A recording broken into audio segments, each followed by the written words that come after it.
Well, hey everybody, just trying to document a couple little tips and techniques doing the rear shocks on an F250. This is a diesel F250 two-wheel drive, and just want to share a couple things that I thought made my job a little bit easier and couldn't find that on YouTube already. So have at it. You can post some comments at the end of the video too if you want to add to the thread.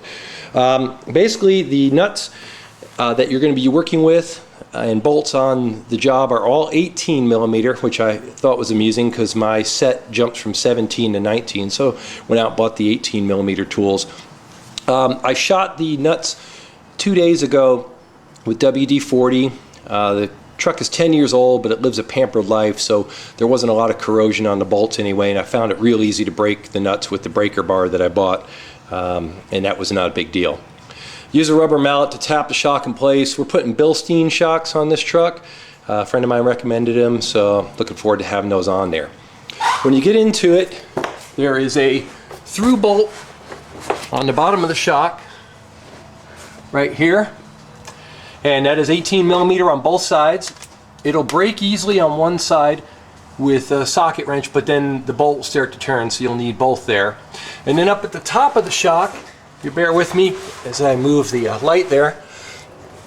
There is an 18 millimeter nut up here. The bolt is part of the chassis, so you don't need to get something on the other side, thank God.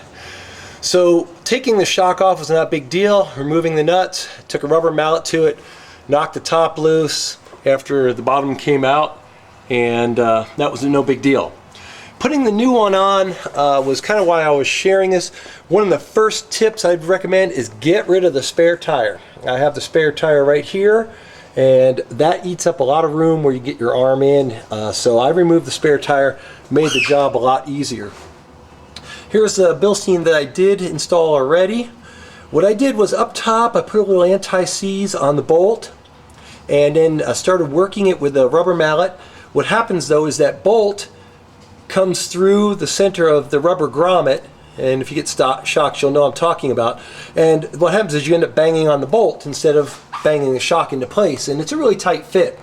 So what I did was this is probably the whole reason I'm making the video, is on the end of my breaker bar right here I put a 1 1/8 inch socket, and on the 1 1/8 inch socket, that is the exact width, diameter of that Bilstein shock right there. See right there, the metal part? That's 1 1/8 inch. So when I put the socket over the shock, like so, bear with me, I'll put it up here, get the light shining on it, sorry.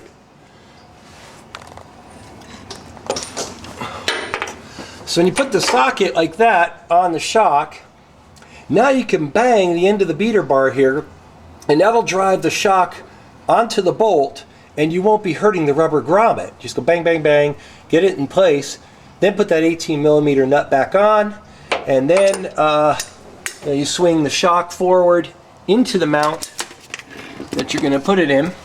And if it's not the right size, it really was not a big deal pushing it up by hand, compressing the shock to get it right. And of course, if you cut the strap or the strap falls off, the shock fully extends. If you don't have the strength to push it up by hand, then go ahead and use a floor jack and just floor jack it up into place, put the through bolt through it, tighten it back up again. But the two things I wanted to share that I thought were real helpful were getting rid of the spare tire, because that thing really takes up a lot of room and gets in your way a bunch. And the second was that little contraption I made up with the beater bar and the 1 1/8 inch socket. I hope that helps out a bunch. I'll just demonstrate that real quickly right here as I roll out. Here's the shock. Here's that 1 1/8 inch socket, and see what I'm talking about? It lines up just right, like so. So when you go pop, pop, pop, you're banging on this and not on the grommet, because the bolt will be sticking through this hole, so you want to be able to drive this down the hole. And that's kind of how I went at it. And like I said, if you have any other comments, put them on the thread under it. Help all the other shade tree mechanics out there. Y'all be careful out there.